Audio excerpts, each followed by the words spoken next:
You want me to change my name? You want me to change my name to only Howie Nestel? Get rid of the company name? No, Okay. I don't mind pushing your company. Okay. I'm interviewing a friend who is a fellow business owner, Got it.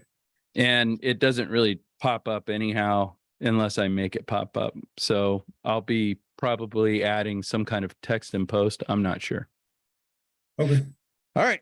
I'm recording on my side. So I will go in 3, 2, 1.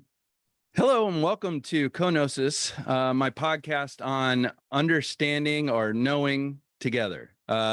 Today, my guest is Howie Nestel. He is an accomplished philanthropist, owns a marketing company, was a used car salesman to me personally. He was a voice of a zebra in a commercial that I animated. And in general, he's been a really pretty cool guy most of the time I've met him, and he's got a lot of interesting things to share. Howie, why don't you tell us a little bit about yourself? How did you get to become Howie Nestel? Wait a second. Most of the time, Trinity? Most of the time you've known me? All right, we're gonna have to dig into that a little bit later. Well, I try not to give everything. I try to give nothing in absolutes, but absolutes. All right, fair enough. So, all right. So how long do we have? 2, 3 hours? I can start from the beginning. Yeah. All right, here we go. So I'm a little bit of an oddball sort of mutt. I'm half Mexican, half American, Jewish, and I lived in Mexico City. I've lived in Texas. I've traveled around the world. I actually lived in Israel for a year. And when I was in my early 20s, after my first 2 corporate jobs right out of college, I knew everything. And that's when I decided to go out on my own and become self-unemployed. And now here I am 30 plus years later. I've owned an ad agency and I've been a partner or owner in about 24 businesses, including, but not limited to, the used car sales business. Yeah. Well, I mean, I bought a Mazda, but for the most part, you traded in supercars, right? That was the idea. The reality was that most people can't afford supercars. What? So we sold a lot of Crown Vics and LTDs. Yeah. One of my favorite commercials is Gill's Tire and Wheel in San Antonio, where you can rent your rims. Yeah, so they're clients of mine and have been for 15 years. So I've worked on plenty of their marketing projects. Yeah, they're a fantastic client. And then, well, yeah. And then you've also done a lot of work with the food bank. You're involved with San Antonio's Fiesta, and how have you been involved in politics at all? That's the only thing that's not on the list other than spiritual guru. It's not on the list on purpose, but to go back before we talk about politics, one of my callings in life really is to work on nonprofits. And by that, I mean, volunteer, be on the board, create nonprofit opportunities. So you mentioned the food bank, and that has been a part of a collection drive that I've been doing now this will be my 26th year. This December, I will do my 26th annual Gotcha Covered collection drive. Very simply, it's a one-day collection drive where we ask people to come and donate new and used clothing and non-perishable food items, and everything that we collect that day goes directly to the people who need it most right here in San Antonio. That includes the recipients of Food Bank, Battered Women and Children's Shelter, and Haven for Hope. Last year, we collected a little over 60,000 pounds of donations. If you can imagine, 3 box truckloads full. Mm-hmm. And we took them that same day to the shelters and the food bank warehouses for distribution the following day. Wow, that's fantastic.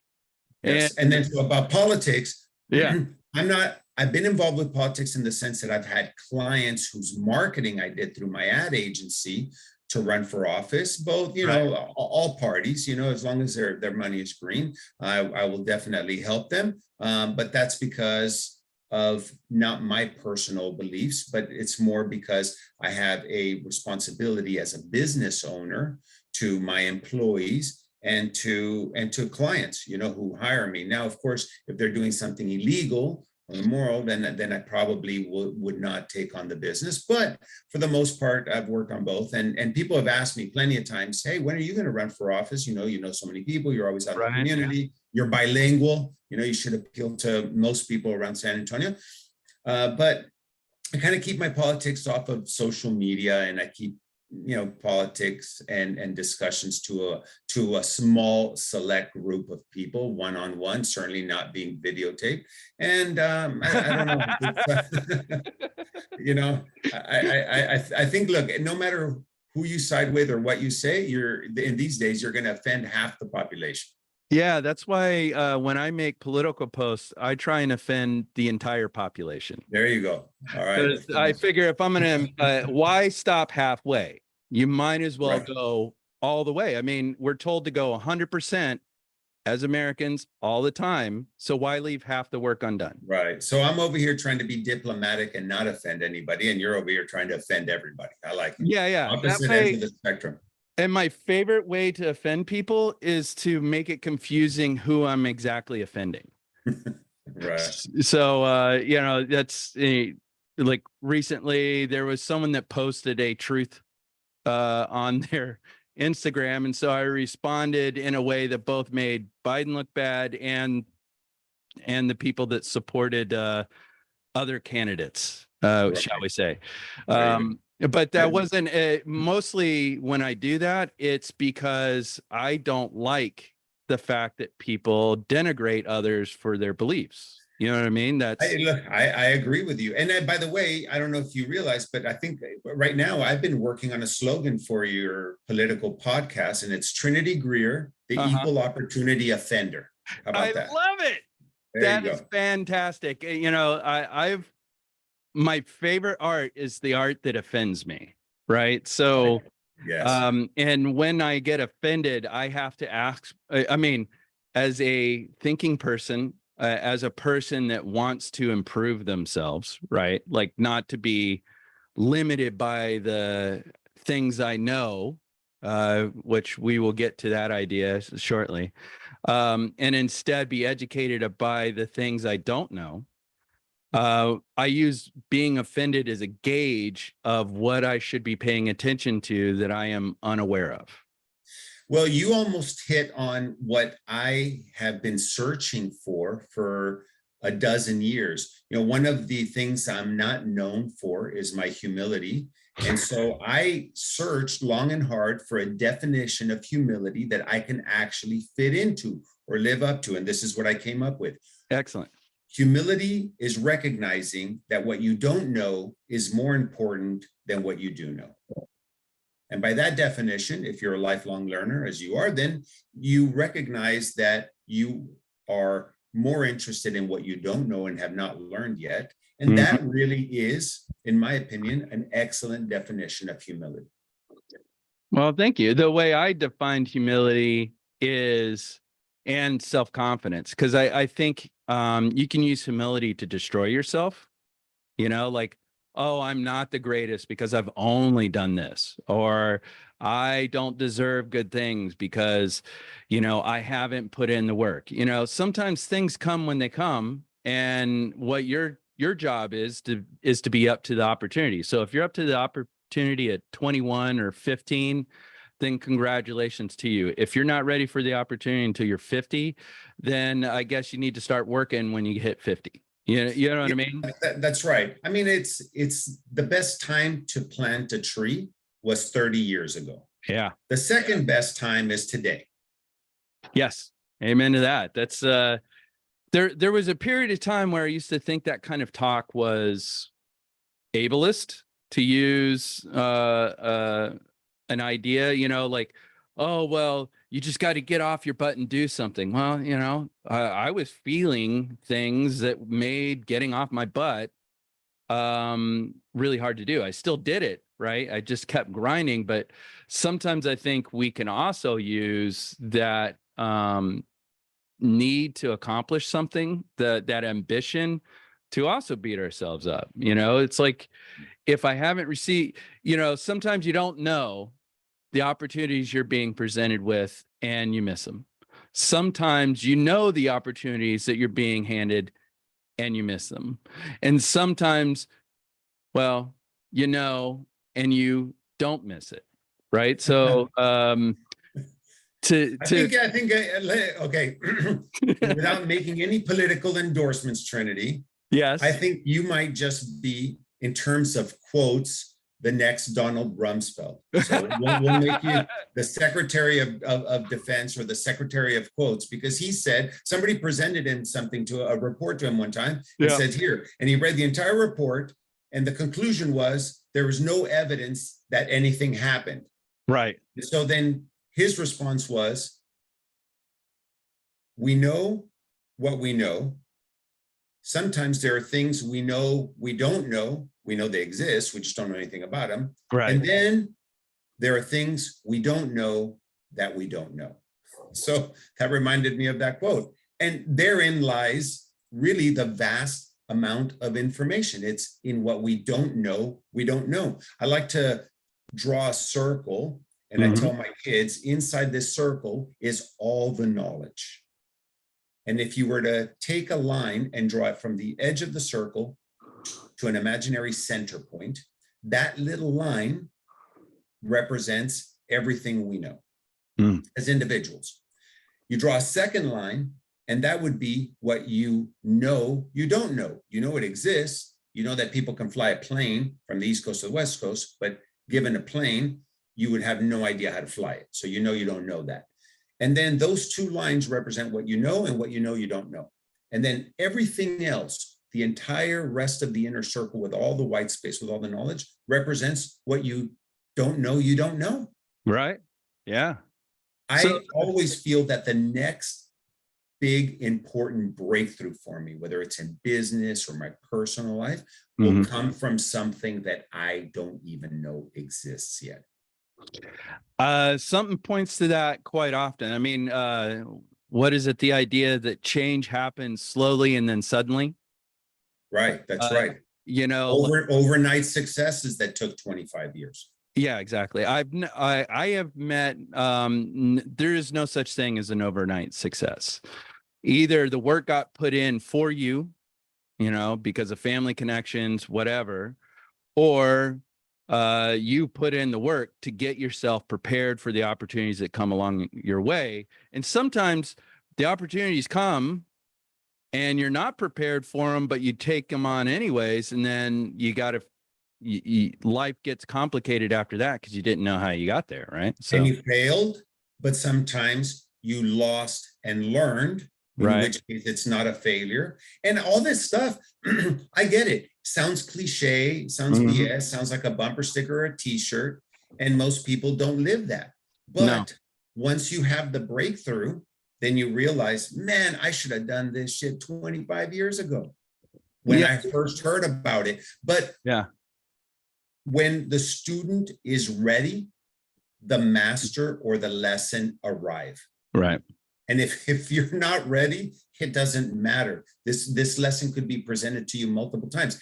And life and karma and Mother Nature or God or whatever has a way of teaching you this lesson over and over and over again until you either learn it or you die. That's it. But it's going to be presented to you for a long time. So you may as well take the lesson, learn it, improve, and capitalize on it. Yeah, I have a saying, I never make the same mistake twice. I try and make new ones all the time. Right. Yeah. Oh, yeah. Then you're learning. That's an alternative definition to learning. I think we work on our own dictionary. Yeah. Well, you know, or we just take in the environment that we build for ourselves and we process it, you know, like I've always believed that my superpower is learning. Because I was told I was stupid as a child. You know, I was in school. I was not I would look at the teachers and take the exams, right? And I didn't do the homework. I didn't like doing homework. I didn't understand it. Like, if I can pass the test, why are you making me do long form division if I can give you the answer, right? But you know, so I graduated high school with a 2.8 GPA, top of the middle. But I graduated college with a 3.68, so the difference is the learning styles that were presented, so I wonder how much of what we become, what we learn, is based on our environments and the signals that the systems we have in place tell us. What do you think? Oh, yeah. Easily more than 50%. Easily more than 50%. And you talked about superpowers. Again, another maybe cliche-ish point, but I encourage everybody watching and listening to this to go figure out your superpower. And if you don't like it, trade it in and pay the upgrade. You like that car reference? Yeah. So I'll give you an example. The superpower I was shipped with was procrastination. Okay, that was it. And I was damn good at it, Trinity. Yeah. I mean, really, I had such creative ways to put off, and my philosophy was don't do today what you can put off till tomorrow. Yeah. And then tomorrow rolls around and then it's next week and next month. And then, it's back off to someday island, Yes. But yeah. I traded it in, and I traded it in for adaptability. I realized at some point down the road that if I wasn't adaptable, I was going to live a hard life. Things did not work out and the stars were not aligned for me the way I had hoped or wished that they would align. So I had to become adaptable. Now, when I say adaptable, I don't mean complacent. I don't mean, it is what it is. And it was that way for a reason. Change it. Even if it was presented for a reason, you're adaptable, you understand it, you work within the confines of the rules of that game, but then you play it to your best ability. Once I became adaptable, I'm not going to say I've reached, monk status, but right. I can really let some things go because I recognize that that's how the parameters are. That's how the rules are. I operate within them to maximize them, but I don't fight them because I recognize that that's the order of things. That's the nature of things. Adaptability is really, and if we want to get a little deeper, you can go into stoicism, and the Stoics would say, why are you surprised? You shouldn't have an adverse reaction to something that you already know is going to happen. So in the business world, we know there are bad clients and there are good clients. So if you already know there's bad clients, why would you show up at your office when there's a note there that says so-and-so called and he's mad and he wants you to call him right now? Why would you be upset by that? Right. One, you shouldn't be surprised. Number two, you already know there are bad clients, so you should be prepared. And that's part of what I mean by being adaptable. Yeah, that's recently I've had to learn some of those lessons, unfortunately, again, because I'd gotten it, I had changed my contexts, right? I had a way of working. I had an assistant, there were things that I had as a creative before that I didn't have recently. And so I came into situations with an expectation of success, and I thought everything went great. I was communicating, I was establishing a rapport through an understanding, a mutual identity, shared some of those things. And I thought I was listening to the client, but later the client came back and said that I was not listening appropriately. And then they had a very different interpretation, which threw me for a loop. And I took offense to their confusion instead of understanding the problem was my communication and their lack of education on the process. I thought I've done enough educating of what the creative process is. I've solved every client problem at least once. The problem is I didn't know where to put this client in a box, and I did not have a plan for when things did not go as I expected. Right. And I hear you loud and clear. This happens often. It happens when we least expect it because we're comfortable and we're Mhm. coasting along and things are great. And next thing you know, a deer comes out of the side of the road and runs in front of your SUV, you know, and you end up in a collision. And that's what happened. So, you know, I was probably not good podcast etiquette to maybe point out a deficiency in the host. But I'll tell you one that I recognized about myself, and that perhaps you might explore the possibility that that exists. And I think this is probably something that exists in most people. We lack self-awareness.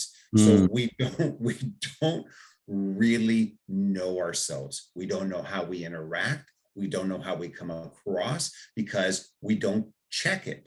And I don't mean ask your boss, hey, how am I doing? How do I communicate? Or you think I'm doing a good job? Because then it seems like you're insecure. So I'm not saying that, but there are ways to become more self-aware. You know, ask people who you're very close with, whose opinions you trust. Hey, how do I come across? Do I come across a little snobbish, a little, you know, jerkish, or you know, or maybe the opposite. Maybe I'm a pushover.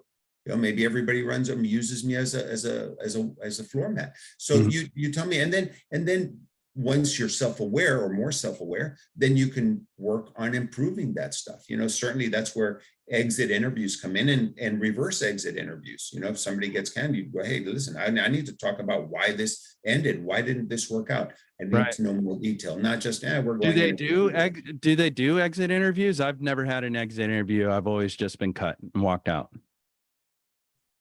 You know, bigger companies tend to do them for a variety of reasons. You know, it becomes a hush thing. It also, you know, you improve the next person you put into that position, you know, and so it can go in both directions. The employee could ask questions, and then the employer can also ask, you know, what could we have done differently to empower you to set you up for success? Maybe we didn't give you enough tools, or we didn't give you enough latitude, or not enough budget, or whatever it happened to be. But it's always interesting to find out.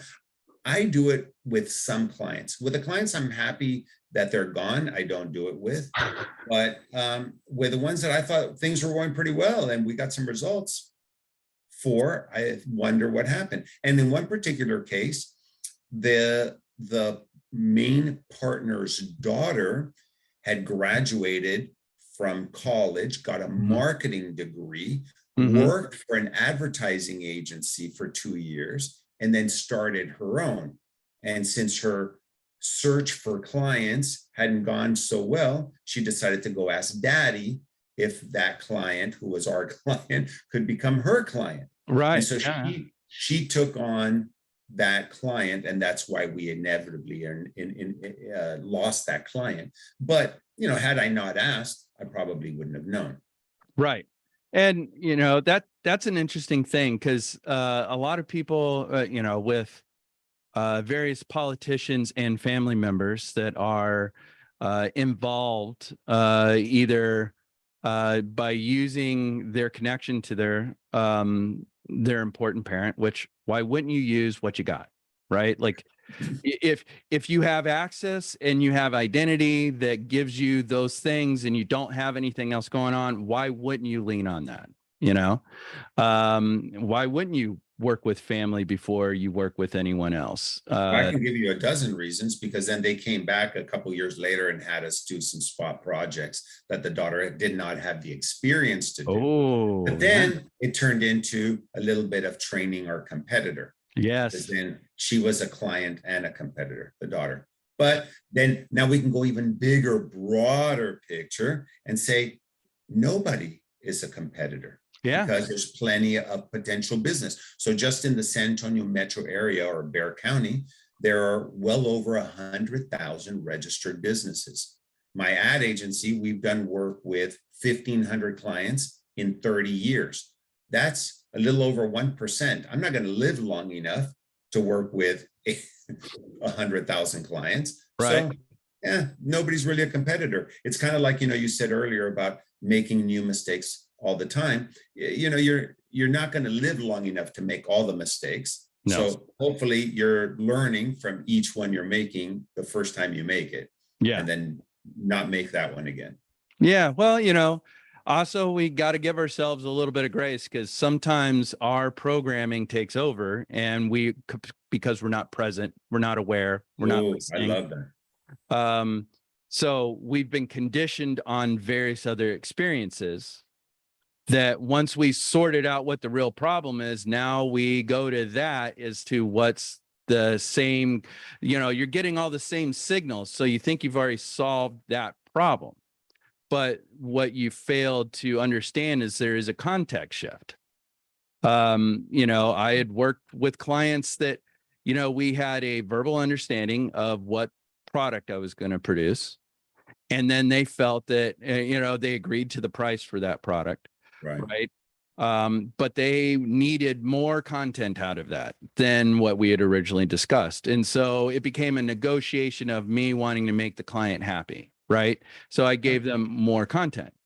Well, I got some of the same signals from a different client.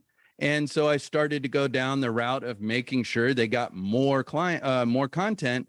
But what they really wanted was me to pick the best photo, do what I was going to do, and give it to them. And instead, I'd given them 135 before I'd finished full Photoshop. Like I just adjusted exposure. I'm like, could you look at the face and tell me how do you want to be represented? And then I'll put the time and energy in on that photo. So one was angling for more content for their money. They wanted a better value. The other one wanted me to use my expertise and for them to not have to answer questions. But I didn't understand that. But I still delivered the product to them. I gave them a refund, tried to do what I could to make them feel better. And hopefully they'll come back to me in the future because they like the outcome.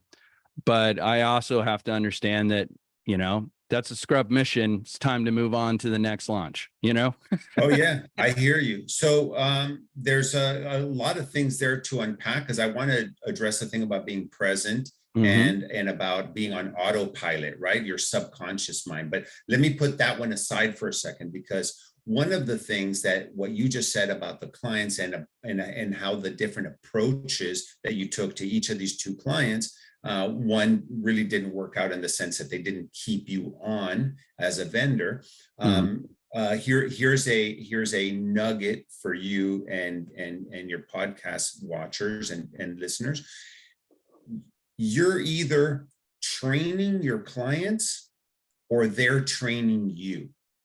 And if you're not training your clients, guess what? You're the one being trained. So this was an epiphany that I had and that I presented to my team that they all disagreed with. I said, allow me to explain. Okay. Pull up some emails. Client sends an email. Subject line, put on site. The email says, put this pic on my site. Signed, Frank. Okay. Yeah. Do you know which website it is? Well, no, but I have to go look up the email to see which client it came from, etc. Okay. Yeah. Next time, put the client name in the email when you email them. Well, yeah, but they're not putting their, then when you reply, you put the client name and the project name.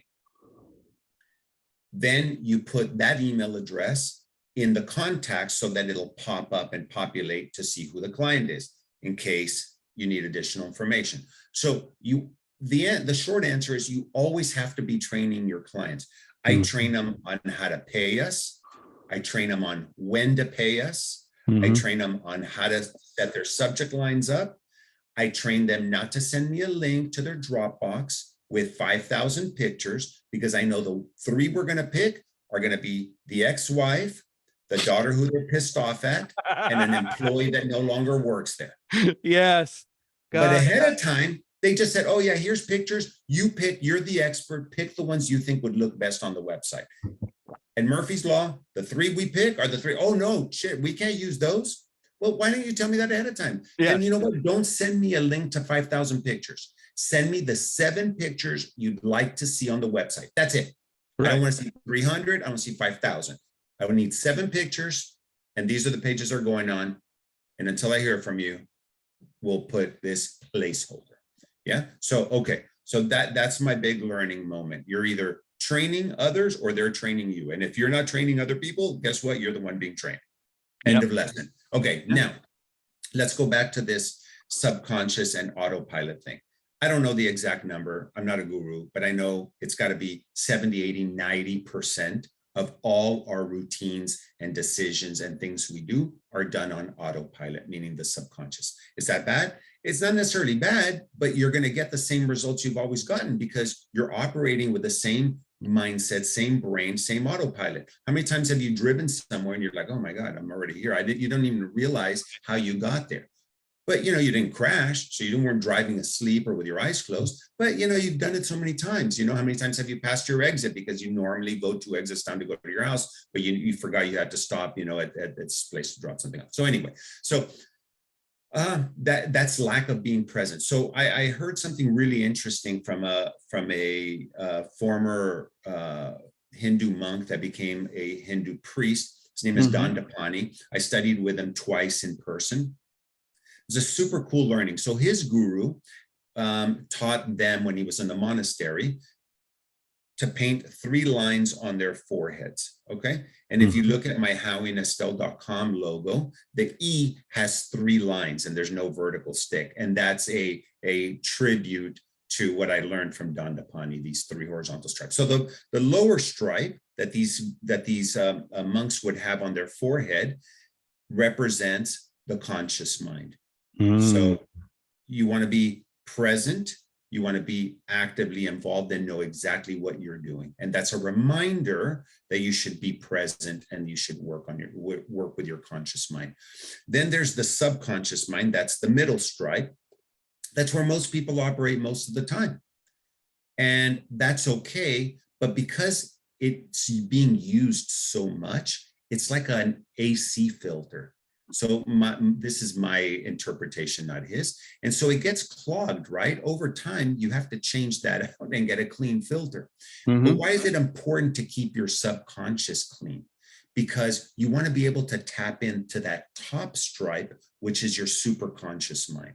And what's the superconscious mind? This is that overwhelming feeling that you've gotten many times in your life to either do something or not do something. It usually only tells you one time and it's never wrong. So if you don't do it, you go back years later and regret not having done it. Or you do it and you're like, oh my God, thank God. Everybody's telling me not to do it, but this feeling that this is what I had to do.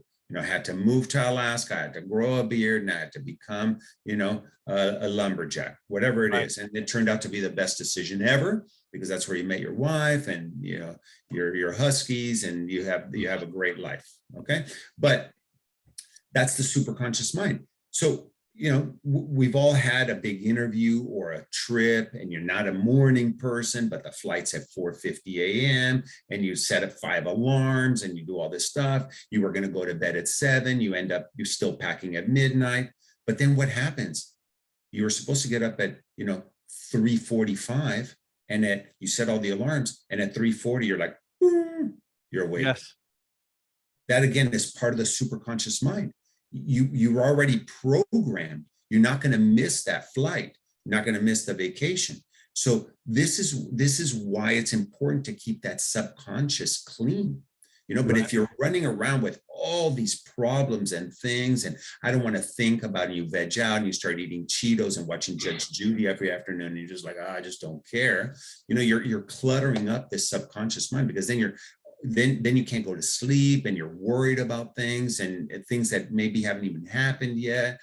And it's important to keep that clean. People who can tap into, and I'm not one of them, but that meditate often. And I'm not great at meditation. I've been doing it for a few years, but I'm still really haven't begin to even master it, much less, get a lot of positive results.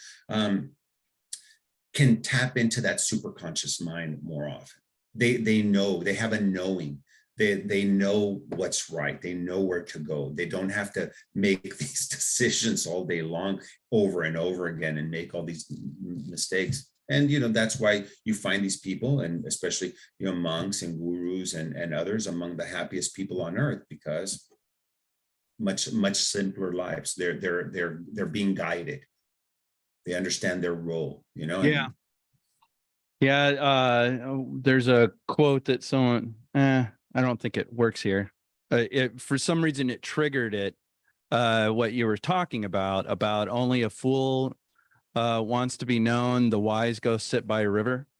Mm. Um, and that's because if you are exposed to the world, then you're letting the world have some definition on you, right? But if you spend time alone, then only your definition is the one you face. Oh, yeah, I love it. I love it. The thing about being known, and maybe this is the reason why I have a reputation for not being humble, is because since I'm in marketing, my default is to get recognition, not only from me, but from my clients. And when we do something philanthropic, something for a nonprofit, we want to get publicity. We want other people to know about it. One, yes, we'd like to have more business, but two, more importantly, we want to inspire others to do the same. And I don't feel that organically, without people knowing and seeing what others are doing, that they'll learn from positive examples, because the world and media and other outlets, marketing, my industry included, tends to favor and promote the negative, the absurd, the ridiculous, maybe it's part of how we're hardwired, people want to look at the car crash. They want to see a train derailment, much more so than they root for you on your way up, and they root for your collapse. You're right. Well, I think that maybe, 75% of people don't really care, and 25% are happy that it happened to you. Yes. Yeah. I mean, it's, when I look at what it costs politicians and celebrities to be where they are and what they do, I don't know, in my young adult life, you both want that recognition, but you don't want to toot your own horn, right? That's the way I always kind of look at things. Like, if you're smart, don't show people you're smart, because they're going to run you down for it. If you are, if you're physically capable or you're a physical specimen, people pay attention to you naturally, right? So you don't have to advertise you're fit because you look fit, because whatever society is defined as fit is what you are, right?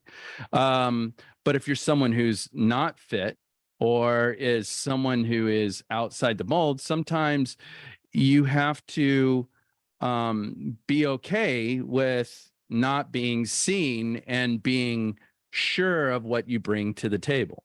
Yeah. Well, and you can make the same argument about being rich. Some people like to show it. They'll wear their fancy watch or drive a fancy car so that you think that they're wealthier than they really are.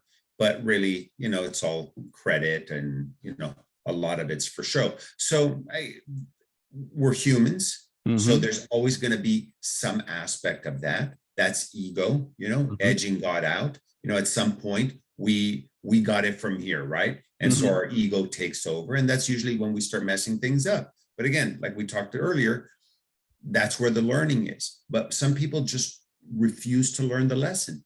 And so the challenge is presented to them their entire lives. Look, ultimately, and to get a little philosophical, one of my favorite questions or pair of questions came from Albert Einstein. And he said, every human being has to answer these two questions, or come up with an answer to these two questions.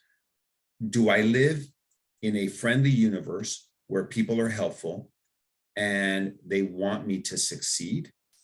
Or do I live in a hostile universe where people are looking to take advantage of me and things generally don't work out? And how you answer that question will determine what kind of life you live. So if you think that people are bad, that's really law of attraction. That's what you'll attract. But if you think that people are good and helpful, then you'll attract those people that are helpful. I don't think the world is full of bad people. I think the world is full of a handful of bad people and a whole heck of a lot of good people that let bad people get away with stuff. Because it's not their responsibility. Yeah, I don't think you're wrong on that. But I also think that the environment we build for ourselves and the environment that is built for us, right? Because both things are true. You know, you don't control the portal you enter this world through, your parent, right? You don't control that makeup. You don't control how they decide to raise you for the first 10 years. You know, whatever, you're a high status child or a low status child, you know, as evidence that can be seen by children of people that have wealth, success, and power, that end up destroying themselves for some reason. Like, they had a model of what the success that we call success looks like, but they are not, something is missing from them, that they keep looking for in all the wrong places. You know, Eddie Murphy, looking for love in all the wrong places. Oh yeah. And you know, obviously that came out in the 80s, and then he had his scandals later. So, you know, that joke has a whole different dimension 30 years later. You know what I mean? The question we have to ask is, how do we build the environments we want to become? Yeah, well, you're right. We don't choose the portal. We don't choose our parents for sure. You know, although I will tell you, sex is hereditary. So if your parents didn't have it, chances are you'll never have it either. Now,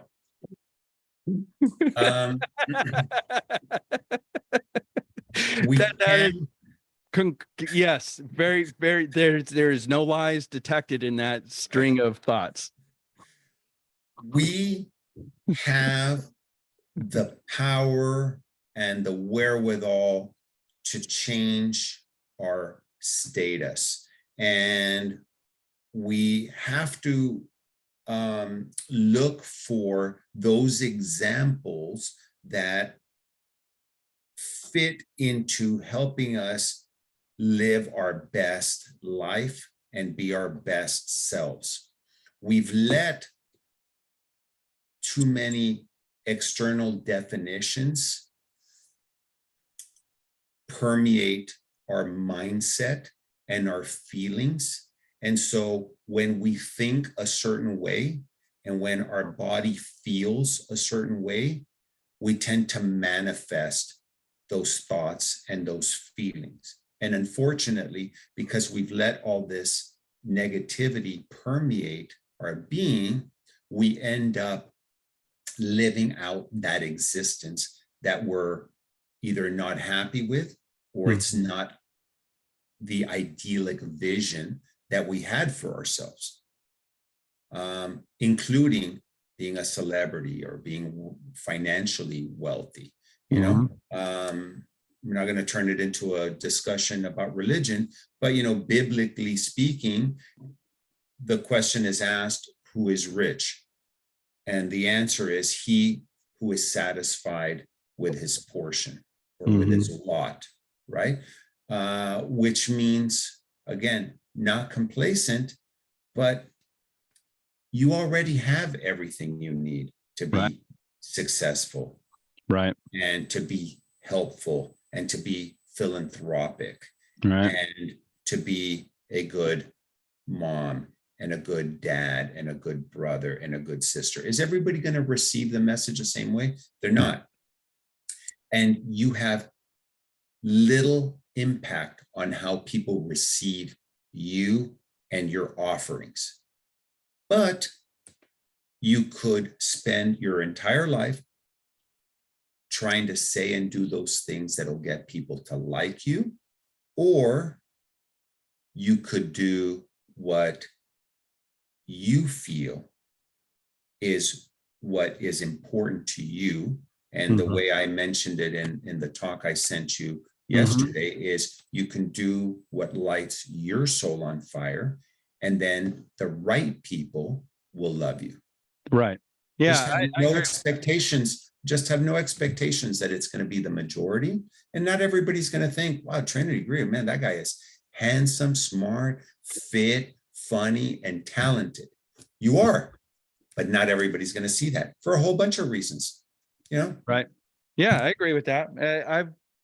Uh, I have found though that people are generally both more supportive of me than I am of myself, and also not as enamored with who I am as I am. So Right. but the question is like, do you continue to toss in the waves, or do you set a course? You, Right. you set a new course, and I'll tell you why. Because just by the way you said it, the way you phrased it, you know, you continue to splash around in the waves and fight the waves and be in that, turbulent ocean. It Mm-hmm. sounds to me like that's where you've been. You got to go Mm-hmm. somewhere else. Yeah, yeah. You And you set a have way. no idea what is around the corner. It's what we don't know. But fear sometimes keeps us from going there. Yeah, And what if I fail? Great. What if I don't try it and I never know? That's worse. yeah, So how you ask yourself and what you ask yourself is critically important. And as ridiculous as it may sound or cliche to other people, they don't have to live your life. yeah. This That's is true. your journey. I mean, what, why on earth would you become a CrossFitter, and get into ridiculously great shape? And I'm asking Trinity Greer this question Right. years ago when I didn't know you as a fit CrossFitter. I knew you as a creative videographer, editor, photographer, artist. All of Right. a sudden, you're like, holy shit, this guy's a CrossFitter? Well, you weren't, and then you were. Right. So what triggered that? What caused that? And would you say that it was worth doing? Uh, I'm going to answer the second question first. Absolutely. Absolutely, without a doubt, because it's not that I was never an athlete. I mean, I was in the military. There's a physical portion to being able to qualify for the military. You have to have a certain level of range of movement. You pass intelligence tests, so it's a blend of expectations for you. Um, Before that, I skateboarded, right?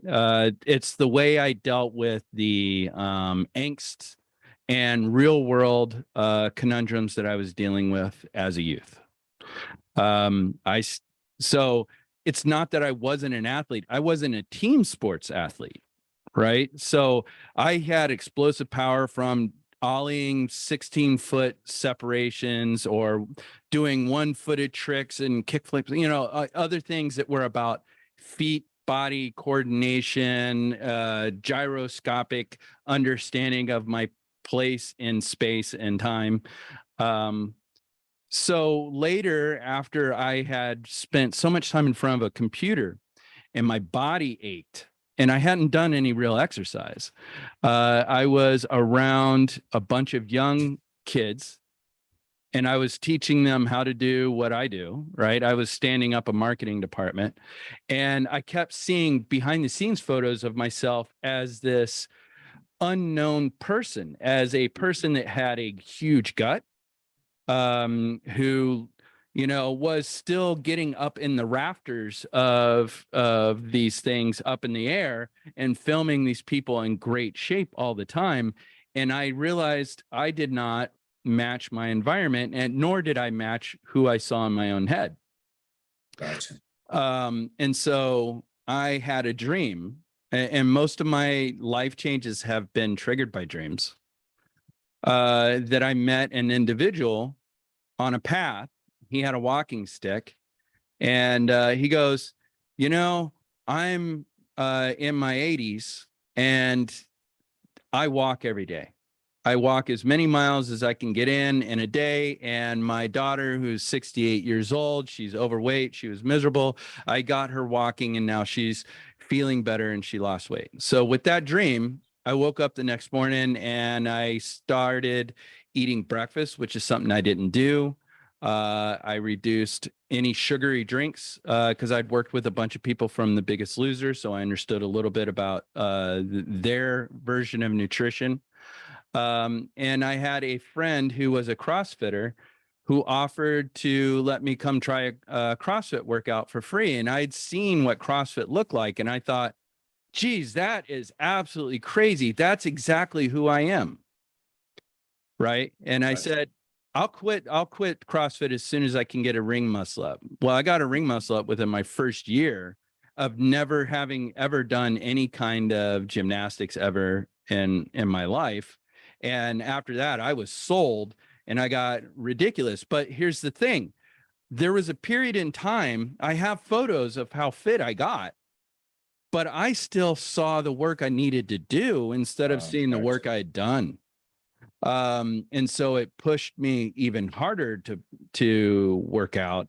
And then it became my crutch for dealing with whatever was going on in my life, because I was refusing to take the mission that I knew in my heart I should be taking on. I used fitness as a way to take up the frustration of not being where I needed to be. Right, because you're having great success here, so you can really avoid dealing with this, which is not where you'd like to be. I totally get it. Now, for those, though, that would like to get into shape, but we're not in the military and we're not skateboarders, I would say, look, the military was a job. Yes. So you had to do it. Yes. Skateboarding is fun. Very few people take joy in going into a hot warehouse and flipping tires and throwing these medicine balls, 10 feet up. Yeah, but it makes you feel so in control. I mean, that's what I would say is like, working out is about you being in control. I got it. But most people wouldn't think of that. They'd rather be in control of a remote. That's why they call it a remote control, because you're in control of something there too. But anyway, well, kudos to you on that. I mean, that's really awesome. I'll tell you a similar but different story about me. I saw myself as thin and fit because I've always liked sports. I like playing them. I don't like watching them. And one day I found myself at 238 pounds of twisted steel and sex appeal. And I said, man, this isn't me. I was on a brisket and Budweiser diet. And I'm like, and I was wearing an orange t-shirt. And I'm like, God bless it. I'm freaking fat. Yeah. It's not a word I'd ever used myself. Very next day, I went on a crazy rampage path. I hired, and speaking of military, I hired an ex-Green Beret drill sergeant who had been a Green Beret, and then he stayed on in the Army as a drill sergeant only for special forces. And that guy ran me ragged for 5 years. I lost 60 pounds. I was able to do pull-ups. I was able to run. I ran with a rucksack, all these things that I, not having been in the military, never did. And, having this drill sergeant yelling at me all the time, you civilians are weak, this is why you can't, whatever. And if you don't, blah, blah, blah. But you know what? It was, I got addicted to it. I think though, the danger sometimes is that one addiction replaces another. So if you can definitely take a bad addiction of eating and drinking and replace it with fitness and health, that's a good trade-off, right? Yeah, I think that's a brilliant trade-off. Right. But trading your business and entrepreneurship for fitness maybe is not going to be as good, because then you're not making the livelihood that you were used to making, and you're not maybe providing or whatever. So it's also, again, there are trade-offs. Why? Because there's a limited amount of time and a limited amount of energy. But that's where I think that the wheel of life is important to look at, right? You have this wheel, and if you can imagine, it has 10 spokes, and you have to be honest in how you grade yourself on a scale from 0 to 10, 10 being the best. That would be a perfectly round wheel in all aspects of your life: spirituality, finances, health, your relationships, friendships, etc. But if you're a 5 or a 4 on some of these and a 10 on some, your wheel of life is going to be bumpy. In other words, sometimes things will be working out when you're working out and eating healthy, but then you get to the finances, right? You're out of money, but you're not out of month, right? You still have bills to pay. Right. And so sometimes you have to take some time away, maybe take your fitness from a 10 to an 8, and then dedicate those 2 points to getting your finances from a 6 to an 8, so that even though maybe you get them all as 8s, ideal would be all 10s. Who achieves that? I don't know. But certainly if you have all 8s, you're going to have a much smoother ride, And again, if all of them are 1s, it might be smooth, but you're going to be pedaling a lot because you just don't have the circumference, to really get the momentum in life. Yeah, that's an interesting thing to play with. I also think that what we get wrapped up in is we want to get to our destination so fast that we don't give ourselves the grace in the moment. Like if you don't move the points in the right direction today, you wake up tomorrow, guess what? You have a new opportunity to rearrange your points. So you don't have to stay, like if you make a mistake that like you're trying to lose weight, you had a whole pizza, okay, you had the whole pizza, it's sunk cost, right? That's an accounting term where you've already paid the price. There's no reason for you to take the hit, right? So if you chase sunk costs, it's like throwing good money after bad. You're so busy worried about the price you've already paid that you can't get back anyways, that you're continuing down a path that is not generating value for you. So I get it. Oh yeah, love it. So sometimes you put your money down and you realize, I don't need this dessert. Well, don't argue with the staff to try and get your money back. Just don't eat the dessert, and then next time don't order it. Right. And don't order it or eat a little bit of it. I know that is all definitely easier said than done. But I will tell you that, yes, you should have grace, and yes, you should give yourself permission to fail once in a while, but learn something and then improve. However, I'm a big fan, if we want to use a sports analogy, of bunts and singles. A lot of people go up to bat, they want to hit a home run. Right. They want to be the heroes, they want to be the cleanup batters, they want to be the grand slam, hit the grand slam home run and have everybody, give them a standing ovation.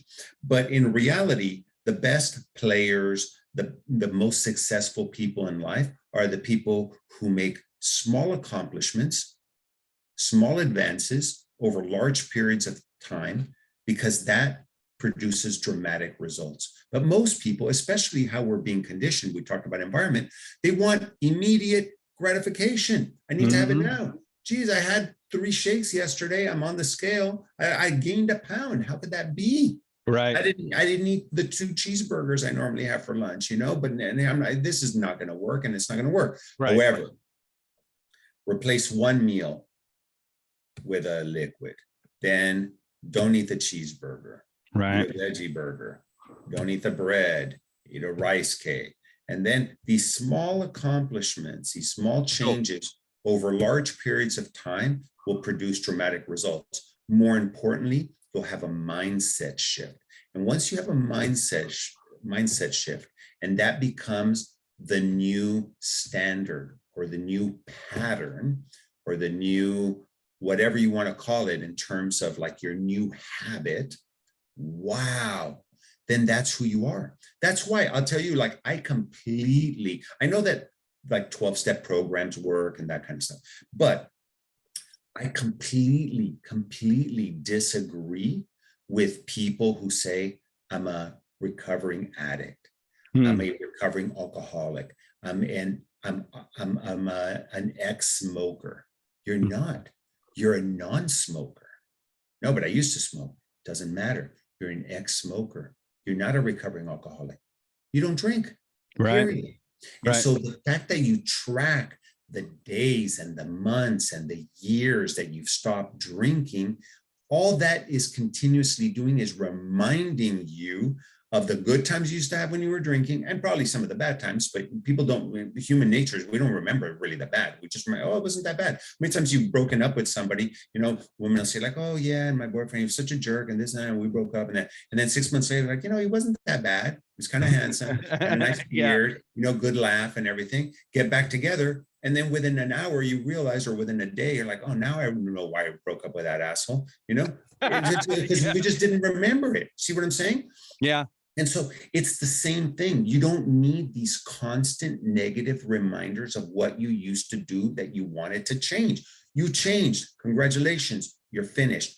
Move on, Yeah. Except for, I think that's where humility comes in. Yes, you can own your change, and you should, because you did it, right? But if you don't remember the starting point, right, you can become very I call it polishing your own halo, right? You can be so look at what I've done for myself. Look at what I've done for myself. And you ignore what people have done with you, or you get to be a point, there was a time in my life where I was a teetotaler, that I had made some mistakes, and then I changed direction, right? Morally just went the whole other direction, because of family history with drugs and alcohol. I was not into it. I devoted myself to skateboarding. I was called straight edge at the time. And then I realized that I cast a lot of judgment on others. Yeah. I was so busy shining my halo about how I had turned myself around, or how I had these commitments to these morals. And what I didn't realize is that sometimes when things are fine, you got momentum on your side, then, it's really easy to maintain a path. But sometimes you run up against the wall, and you have to admit that maybe you don't have things figured out, or Right. now it's time for a new thing to be figured out. Like you rested on that, and you felt so good about that you start slipping. It's like David later in his life, in the Bible, King David, um when he became enamored with another man's wife, he thought that was, God had blessed him so much. Why not have one more thing? I mean, this is just the one more thing. I've done all this stuff for my country, right? And he sends his subordinate, his trusted loyal warrior, off to die on the front so that he can have his wife. So Right. not only was he conniving, right? He was dishonest. He destroyed he used someone's belief in him against them, and all that after being God's anointed choice to be a worthy king, after he gave them Saul. You know what I mean? And so he not only embarrassed himself, he embarrassed those around him. He had drank in his own Kool-Aid. Right. Broke a few of the 10 commandments. So Yeah, fell down on his face, and then the kingdom suffered for it, because he understood what he had done wrong. We often do. I think we often walk into situations expecting rainbows when we're heading into the cave. right. Like Luke Skywalker. Not really him. That's a painting of someone else that kind of looks remotely like him. No copyright strikes. Walking into the cave to face his enemy, Darth Vader, but realizes he's facing himself, right? That the true battle is always with ourselves, to be true to who we are in the situation, to be soft enough to understand what our actions are doing, and being intentional about those outcomes, right? And by intentional, I mean like understanding that whether you're choosing to be cruel and hurt someone, or whether you're choosing to be kind and supportive, right? You are committing to that path, and then whatever they do is up to them. Right. Yeah, I think you probably hit on the next big learning thing, because we talked about how people view you and your reputation, and are you tooting your own horn? And I told you my position. I think that if you do some of that, it inspires others to do better. But what you're talking about is your character. That's what you do when nobody's looking. So Exactly. your reputation is external, and you want to maintain a good reputation. But what really matters is your character. What do you do when nobody's looking? When only you know what you're doing, and you look for that inside. There's a cool story about this guy, and he's outside under a lamppost, and there's a light shining on a dark street at night, and he's looking around on the ground, and his neighbor comes out and he goes, "Hey buddy, what's going on?" He goes, "Oh," he goes, "I lost my keys."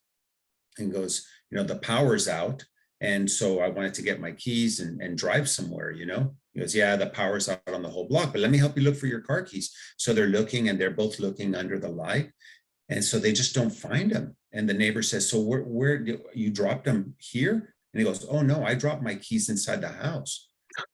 And he goes, "Well, why on earth would we be looking out here? That doesn't make any sense if your keys are inside your house." He goes, "Well, no, what sense does it make to look in there? It's pitch black. I can't see anything in there. So I came out here to look for them because this is where the light is. And I can see here." And his neighbor goes, "Yeah, but they wouldn't be here because you didn't drop them here." Right.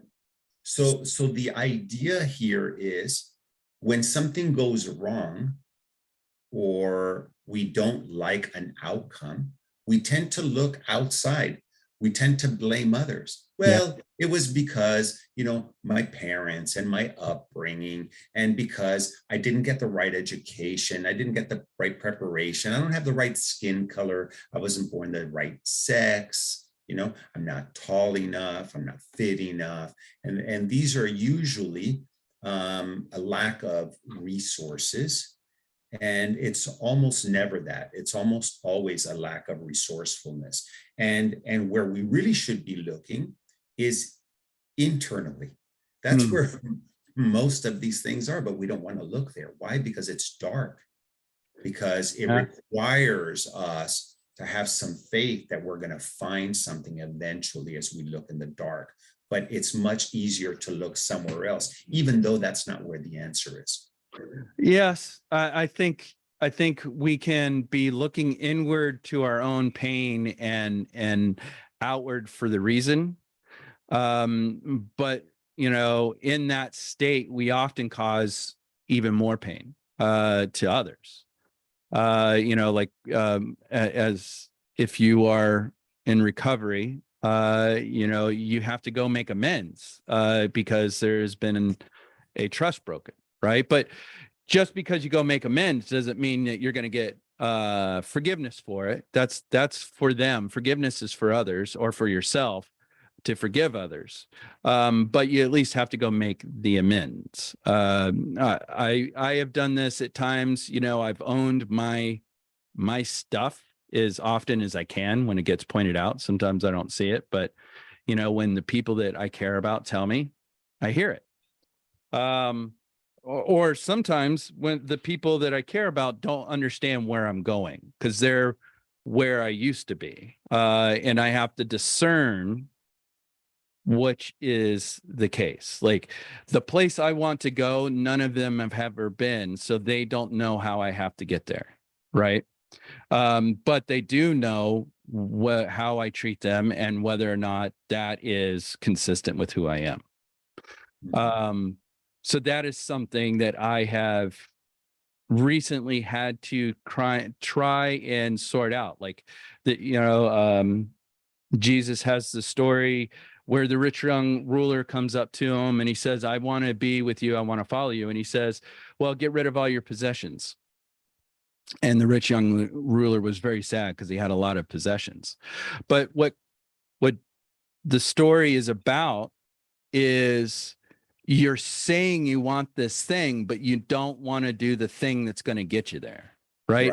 I don't think Jesus was saying you can't have wealth and follow him in that story. What I believe Jesus is saying is that this is the thing I see in you needs to be addressed. And I know you're not going to address it, but I'm going to give you the opportunity to address it. Right. It's a great point. The Stoics said something like that. Marcus Aurelius said, as a ruler, he said, you should sleep on the floor on a mat. You should take a cold bath. You should do things that are uncomfortable to you every so Mhm. often, so that you recognize that all these luxuries that you have are fleeting. You Mhm. may or may not have them. And you're never going to understand how other people live unless you walk in their shoes. So there were some of these crazy Stoics that had money that would hire somebody to walk next to them and whisper in their ear, you're Nothing. immortal, you're gonna Yeah. die, Yeah. you're not who you think you are, you're just like everybody else. I think it's pretty funny, but it's a reason why 1,500 years, 2,000 years later, we're still talking about Stoicism. There's some philosophies that actually stuck. And I life is both complex and simple, right? The rules are outlined. We kind of know more or less how long we're going to live. But then there's these X factors, right? You don't Right. know. You might get sick and die tomorrow, next week, next month. You might Get get hit hit by a by a bus. car, but whatever it happens to be.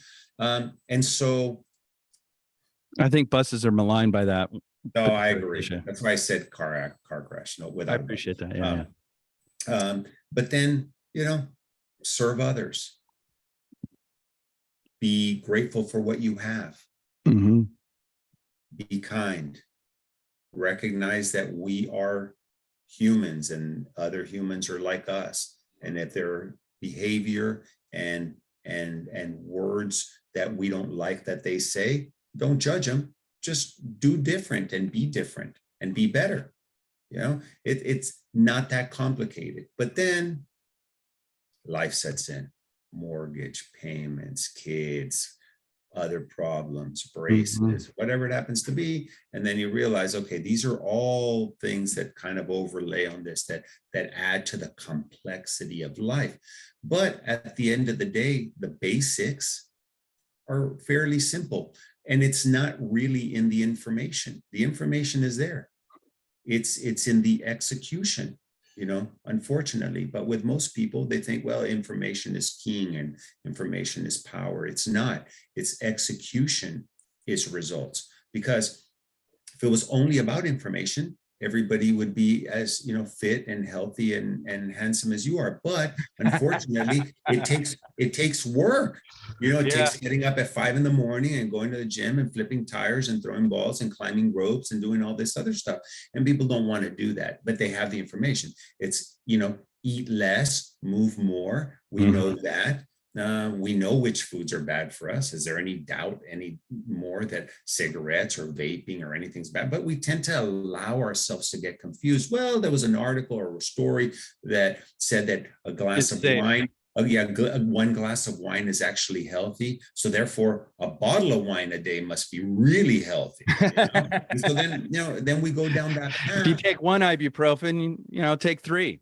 Right. Yeah. And so we allow ourselves to get confused because it's convenient, because it fits, it matches, what our idyllic vision for our life is. But there is no destination. There's no one place to arrive at once and for all. Flags waving, and trumpets playing. It doesn't happen. That is it's like an oasis. It's an illusion. Mhm. It continuously outdistances us. So we're never going to arrive there. The idea is the journey, right? Right. We're the journey, and and sometimes, not always, but sometimes the obstacle is what is going to be the catalyst for us to change and to improve. And without that obstacle, then we're just kind of cruising on an autopilot, subconscious mind. The children of people with a certain level of wealth and success, it's why they get derailed so quickly. It's because everything is so easy for them. They don't really have to lift a finger. They don't have to do anything. Yeah. So how are you, what are you doing differently? I have my own parenting stories that I mean, we never had much, but we always had enough. And at different times I've had more, and a lot of times I've had a lot less. How do you do that with your kids? Well, I'll tell you, and by no means am I saying this is the right thing. This is the right thing for me Mhm. until I learn otherwise. we were in the car once, and my dad and wife and 3 kids, we were driving somewhere, and one of my kids was a little bit mad that I wouldn't order something from Amazon, and I thought it was too expensive. It was about $60-70. Right. Well, why can't I? Because I'm not going to spend money on that, because it's not worth it, and you're going to use it for a week, and then you're never going to use it again. And $60, $70, a bunch of money, and you don't need it, and we're not going to get it. It's something that you want now, but you're not going to care about it a week from now. So I'm like, well, and then he blurts out, well, how much money do we have? It's only $60. I said, I don't know. He goes, what do you mean you don't know? Nobody knows. Everybody knows how much money they have. I said, no. I said, I know how much money I have. I know how much money you have, but I don't know how much money we have. So I, right, wrong, or indifferent, Trinity, I don't tell them. And you see, I lowered my voice because they might be walking by. I don't tell not only them, I don't tell anybody what I have and what I don't have. I don't publish how successful how blingy business is. People can draw their own conclusions based on what I wear or what I drive or whatever, but I neither confirm nor deny. Right. So, and people are gonna pigeonhole me anyway, and my kids are going to have their own ideas anyway, and that's fine. They can have their ideas. I'm not here to confirm it, because there's no upside to it. Oh, well, dad has plenty. I don't have to work and worry about going to college. Or, maybe dad doesn't have anything and we're one paycheck away from getting evicted. I don't know. So maybe I need to study and get my act together, because dad's not going to be around, forever. Take care of my stuff. And so that's one way I do it. The other thing is, this is something that I've really thought about for a long time. Of course, I want my kids to be smart and get straight A's and listen to their teachers and, wear a bow tie and listen and never get in trouble. Wear a bow tie? I don't know. I'm stereotyping now. Got it. That's not my kids. And that's not my kids, because that's not even my DNA. At least you were in the 50 percentile. I made the top 98% of my graduating class possible by pushing up the bottom. I went to 5 schools. I went to 4 schools 5 different times just in high school, and 2 middle schools. I got sent to military school twice. I got kicked out of military school twice. So I'm not the ideal student. Okay. Yeah. I barely graduated. I turned my educational career around in college, but I want my kids not to grow up being the smartest or the best athletes. I would like for them to be really good at those things. But if I raise them to become compassionate and caring human beings, I will have achieved more than if they became anything else. If they care about others, if they care about giving back, if they are compassionate and they care about animals and humans and the earth and the environment, and they're contributing members of society in that way, then I will have done my job. Yeah, that was always my goal in raising my children, is that I wanted them to be fearless in themselves, reliant on what they have, and always willing to chase the better version of themselves. Yes. And, that paid off for me. And, my daughter had additional challenges growing up. She's on the autism spectrum. They called it something different back then, but she has worked really hard to get where she's at. She's a heck of a sales girl, person. She always closes more sales than anyone else in the store, wherever she works. She always puts in all the effort that she can. And, she always gives to others first, and then lets them come to her. My son he goes, Dad, I don't want to go to college. I think I want to go to massage therapy school because I believe I want to be a healing person. And I think college just takes too long. And I'm not sure it pays off for me.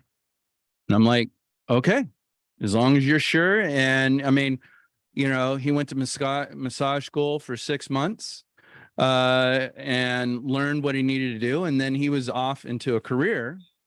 And now he's running a massage school as head of curriculum, teaching other people how to become massage therapists.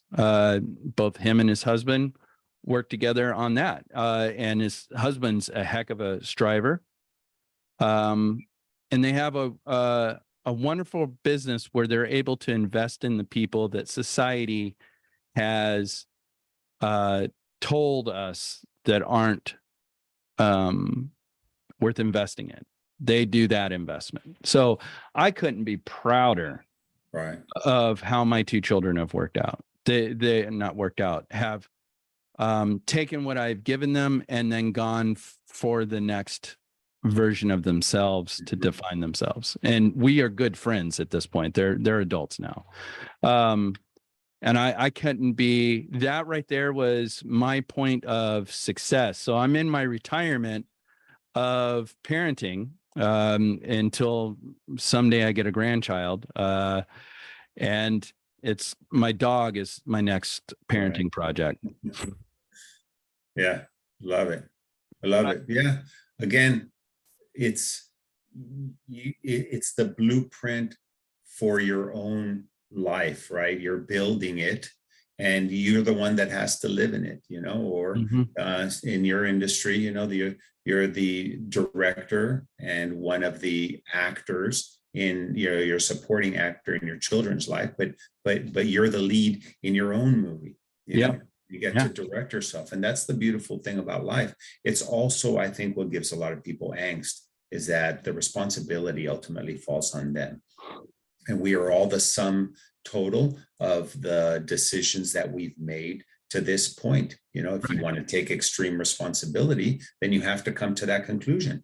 Or you can certainly blame and point the finger and well, I guess it all depends on what you do with whichever way you go with that. Like if you're going to point the finger at everybody else and then forge your own path and you can be unique and strong in that uniqueness, right? And commit to it. And you're happy with the pushback you get, right? Like if that is the place where you feel comfortable, then don't worry about the pushback and keep going, right? Like, that is the truest expression of you. And there's going to be costs to that. If you don't want those costs, then you have to be a different way. You know what I mean? Like it's always the cost needs to meet the satisfaction. So if you want to become a doctor, the cost of becoming a doctor is 8 years in school and probably a lot of debt unless you find another way around the debt. But minimally, you're going to be doing a lot of school. If you want to be a massage therapist, the barrier to entry is lower. You can get in, maybe you can get some momentum. And then, just because you start at one thing does not mean you have to stay at that one thing. I've changed careers a number of times in my life, in the military, I was an avionics technician, worked on billion-dollar aircraft, handled top secret information, was a young leader amongst my fellow sailors, all that. And then I got out into the civilian world and I had to figure out what you undisciplined, unguided, unplanned people do with yourselves. Because I had like the military is super easy to be successful in. They tell you exactly every step of how, like you want to get a promotion. These are the things you have to do. Do you want to do this special thing? Well, you have to be this fit. Like they give you the results that you're going to need to have. And then your job is to meet the challenge. And then those that don't meet the challenge don't make the movement. Some people become very content where they are. And so they don't see the reason to continue to make the challenge because, it's a thankless job being in the military. It's really miserable. The joy comes from doing the job really well and knowing that the product that you're doing and what you're doing has a greater meaning, right? Yeah. In civilian world, I felt adrift. I had been a sailor, right? I had been a high functioning, somewhat elite version of what I could have become in an organization. And then I was nothing to nobody. All right. So I had to rebuild my identity that I had hung on the things I had done instead of on understanding my character, which is the thing that I carry with me from place to place. I mean, I always am trying to work for others. I'm always trying to encourage their better angels. I'm always trying to learn from my own blind spots. Mm-hmm. And so those are things that I should be proud of. And those did well for me in civilian world. I was able to have levels of success in a non-standard way. Like I didn't have a straight path to where I'm at now. There's no career path to find out where Trinity gets to today. What it is a series of answering calls. Hey, do you think you can do this? Yes, I think I can do this. I just don't know how to do it, but I'll figure it out. Right. So all that to say is not only were you actually one of the projects I would like to bring up that me and you worked on, and it's my honor to have worked on it, was the work that I did with the Holocaust survivor that we filmed in the Bar Shop Holocaust Museum in San Antonio. Oh, yes. I mean, take a man, he was kind, affable, present, engaged, intelligent, well over his I don't remember exactly how old he was, but he was very senior in his years, and he was a 6-year-old child, is that right, in the camps? Right. Before Yes. he was liberated? Yes. And you look at someone like that, that's you came from a Nazi Holocaust camp and you survived it as a child, malnourished, whatever else, and to achieve what he achieved after that point, how could I expect less from myself? Right. And I would say, even though we call them survivors, I would say they should be called thrivers, because Amen. these people have not only survived, but they've thrived. Reminds me of Viktor Frankl's book, Man's Search for Meaning. Mm-hmm. Whoever hasn't read it, that's a must read. Go ahead and read Diary of Anne Frank, step it up, and definitely read Man's Search for Meaning, Viktor Frankl. And he talks about he himself was a psychologist, was put into a concentration camp, and he studied those people who ended up surviving and thriving after World War II, after liberation, and he followed them for a certain amount of time to see what was it about them that helped them to thrive after, spending 5, 6, 7 years in a concentration camp, after having their family members all murdered in front of them. Mm-hmm. How would they leave there and then thrive? You remember Captain Sullenberger, who landed the U.S. Airways flight into the Hudson River? I saw an interview with him a couple years after that, with maybe it wasn't a couple years after that, maybe it was 6 months after that, and he was sitting in his living room with his wife and 2 daughters, and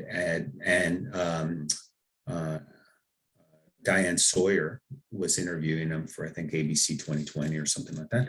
And she says, is there, they had, they had staged a bunch of letters and postcards all along all over the coffee table and tables. Said, is there a particular letter out of these thousands of letters that you've received that stands out to you?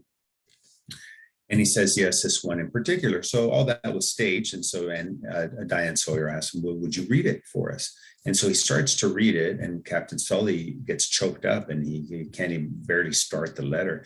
Tries again. And sure enough, he gets choked up. And his wife says, he gets very emotional when he reads this letter. And so Diane asked the wife if she would read it. And so she gets the letter. And she says, dear Captain Sullenberger, people are touting you as a hero for saving 144 lives, or whatever the number was, I don't remember exactly, on the day that you landed the plane into the Hudson River. And while everybody is praising you for being a hero that day and saving 144 lives, I have to tell you that I disagree with them and their assessment of you. And let me explain why. He says, I'm 89 years old. I'm a Holocaust survivor. I live in an apartment building that faces the Hudson River. That day, you might have gone off course. You might have hit a building and killed some people. You might have tried to land a plane on land and killed some of the passengers and crew. But somehow you were able to maneuver that plane and land it in the Hudson River, and with no fatalities, and everybody survived it. He said, when I was 12 years old, I was in a concentration camp, and I was being marched to my death into a gas chamber, and I was in line, and somebody grabbed me and pulled me out of that line. They ended up hiding me. Eventually, they snuck me out of the concentration camp, where I was later, able to be connected with family members. I eventually grew up. I got married. I had 8 kids. I had 27 grandkids, and now I have 40 something, whatever it is, great grandchildren. Mm-hmm. So while I don't dispute that you're a hero for landing the plane in the Hudson, what I do dispute is the number of lives you saved that day. You see, because you didn't just save 144 lives that day, the number of lives you actually saved is incalculable.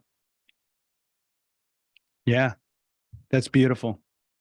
Yeah. And so these stories, the interview that you and I did with this Holocaust survivor or thriver, and this letter that this survivor wrote to Captain Sullenberger, these are all stories and reminders and things that we could really focus on, to live that life which we have imagined, and if these people can do it, like you said, why not us? One of my all-time favorite quotes is from Henry David Thoreau. He said, if one advances confidently in the direction of his dreams and endeavors to live the life which he has imagined, he will be met with a success unexpected in common hours. That sounds very wise. Oh, yeah. So, common hours? In common hours. In other words, it'll be unexpected, the success you'll have. It's not what other people will have achieved, because you're inspiring and you're endeavoring to live the life that you have imagined for yourself. In other words, you're putting forth that effort. Right, yeah. And you advance confidently in that direction of your dreams. Yeah.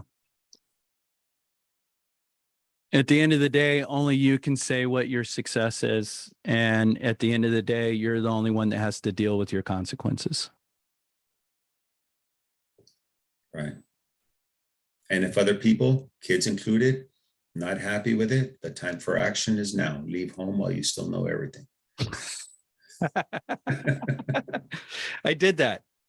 And it turned out I did know more. So, sometimes you have to trust the still small voice inside. Yeah. Um, The and super not, conscious mind. yeah, you do. Because at every point in my life, I could point to an experience that seemed outside of possibility that shaped the direction that I needed to go. And it wasn't always a comfortable journey. It wasn't always a pleasant journey, but that was because I was not paying attention to the lesson that I needed to learn from it. Right. Yeah. But as soon as I learn the lesson, I find that there's now a new lesson to learn. Right. And it'll be a different lesson. But if you don't learn that first lesson, it'll be presented to you over and over again. Yes. There are things that I chose to ignore or brush under the rug, but karma brings it back. Yeah. Brings Totally. it back. Mother Nature presents it again. Yeah. I mean, that's the great thing, right? Like you always get a second chance, and hopefully it doesn't take you more than two. Right. I think, and all that feels very affirming and positive and action, right? But extreme ownership also has to mean that you can't own the things you don't own. And that's where forgiveness steps in. Extreme ownership only moves you along a path so far as long as you understand that at times you're agreeing to allow things to happen to you. And at times things are just happening. And things are just going to happen. Right. But you know what? But you can always be like, if you're there and you can find your way through the fog, you may not know what is missing you, right? Because you're focused on where you're going, your head's on a swivel, to use a military term. Your situational awareness is engaged. But some of us have been situationally aware because we've been caught off guard, and we stay too aware. We get too focused on, there's a famous saying, I control from myself to the end of my arm, right? The 3 feet bubble around me is mine to control. And, outside of that bubble, it doesn't matter. I can control what's in this bubble, but you can get so focused on controlling that you're not paying attention to what's going on. You lose your situational awareness because you're so focused on what you're doing. And when you lose your situational awareness is normally where, you might be thinking you're doing all the right things, but you lose, you're going to lose in that situation because you're not reading the room. Right. And things are going to happen, and we have to accept that. But we can minimize our exposure by being situationally aware, by doing the right things, by doing the right path. Are we going to do it all the time? We're not going to, but we're going to try our best to continue to do that and to learn from those experiences and improve. So like you said about your kids, you hope that everybody and your kids and you become a better version of yourself as time goes on. We should age better. We should grow bolder, not older. We should become wiser. We should be able to do more, both physically and philanthropically. There's no reason other than the law of entropy, where if we don't try to keep things improving, things will just naturally fall apart. And that's what happens to most people. I was working out once, and I saw this man jogging, and then he was doing his weights, and I asked him how old he was. He said 91. 91. No surprise, ex-military. But, here's a 91-year-old guy, probably outlived his wife by 25, 35 years, And so now he gets to enjoy life. I'm kidding. But 91, man, it's like, oh, that is freaking awesome.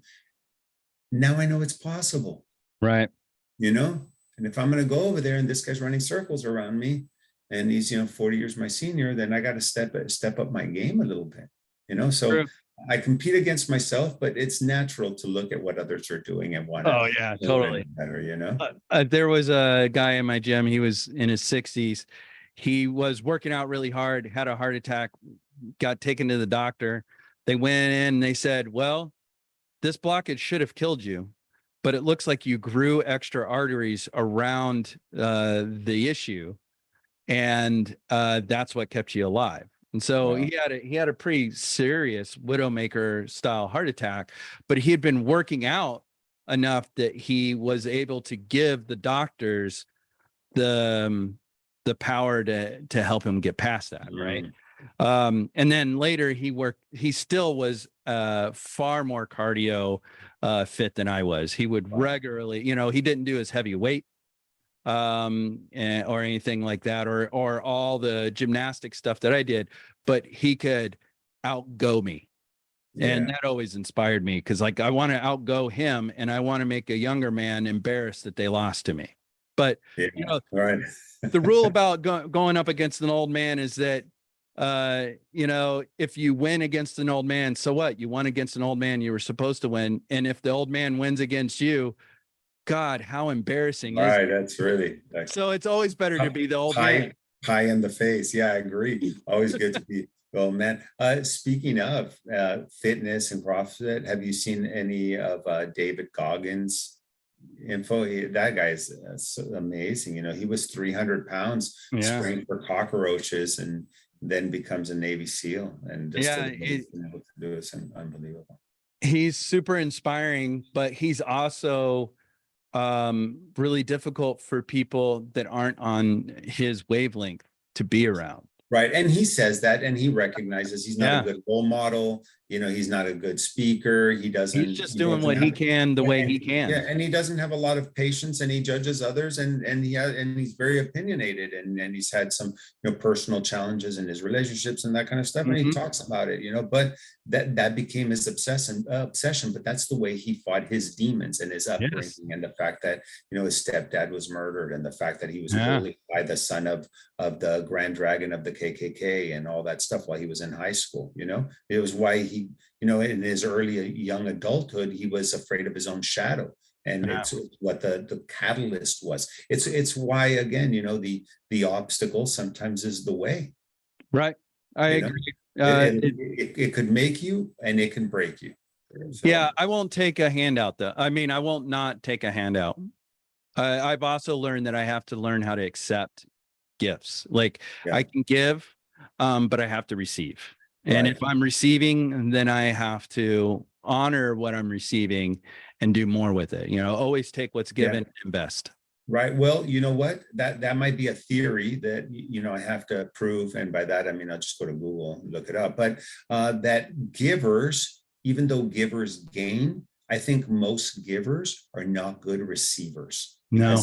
I hate receiving. Same. It bothers me. I'm like, I feel like it's a handout. I feel like people feel sorry for me. I think it diminishes me. I tell myself all these stories, which are not true. But, I mean, I've often been my worst enemy because I want to do it as a, what's the quote about entrepreneur? I just saw it on Instagram lately. Entrepreneur means I did it by myself. I don't think that's actually true. I think that there's a lot that you do to drive yourself, right? And you take advantage of the things that you're given.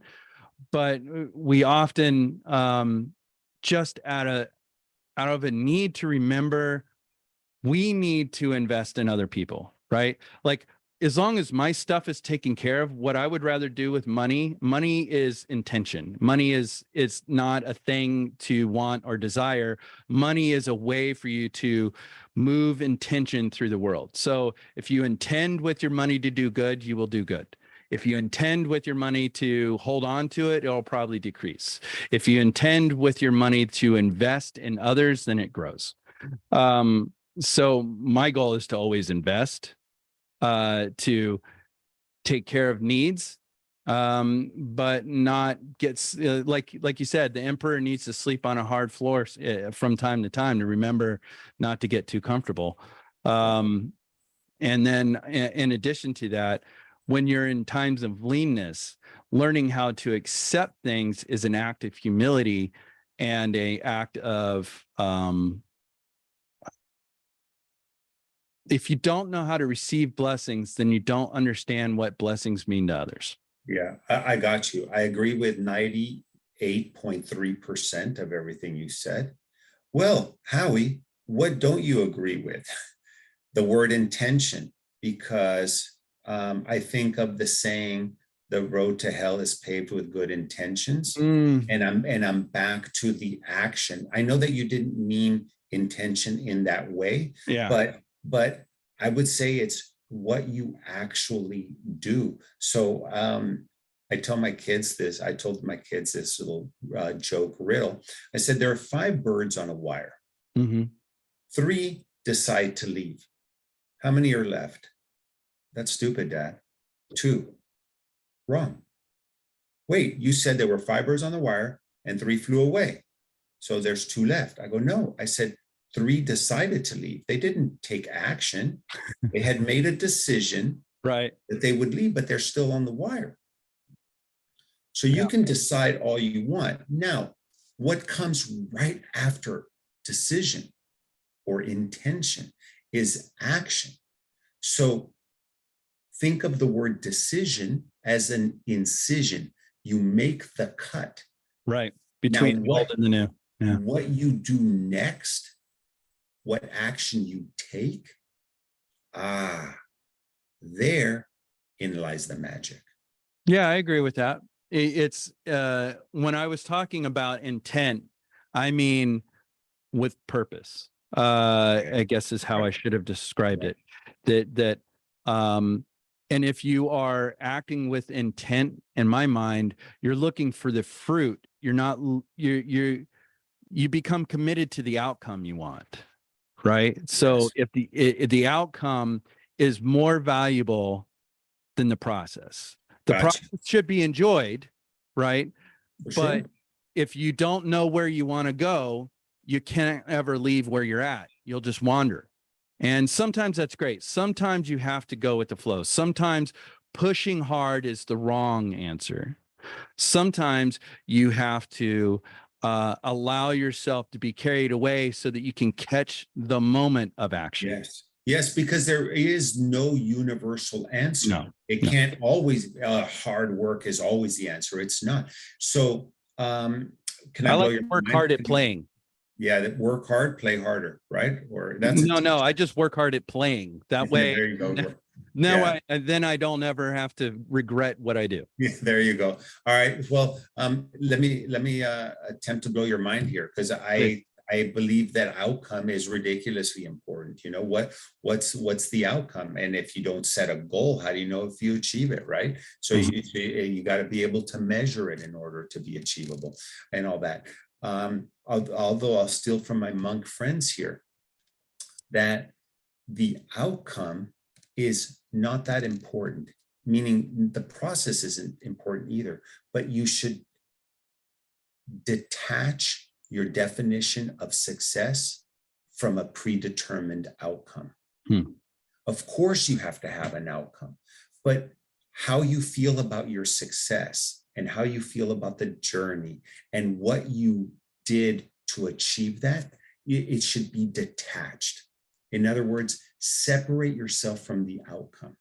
And the outcome will present itself. You know, it's kind of like a Tao Te Ching thing, right? It's I do nothing, yet nothing is left undone. Right. So you know, the ocean sits low and all the rivers and tributaries feed into it. So that, we talked about humility at the beginning. Mhm. Sometimes you really should just be still. And sometimes you should go on the walk, but Right. you don't necessarily have to clock 3 miles. Right. You walk. And then you know what? You will gain the benefit from the walk, even if you didn't do the 3 miles in under 12 minutes or whatever it happens to be. See what I'm saying? So separate from the outcome. Again, not anything that I do often. I usually have an outcome and a target and a goal, and I get obsessive about achieving it. But sometimes it's very nice that I separate from the outcome, and I find my inner monk, and I'm like, wow, that kind of worked out. That was pretty neat, Yeah. The outcome versus expectation, I think. Like, I think you want an outcome, but the outcome shouldn't be so tightly defined that you don't have that you can't appreciate the kismet or the synergy. Right. And that it was successful, even though it wasn't the exact desired outcome as it had been defined. Yeah. But you know what? It was a great weekend. Yep. It was a great weekend.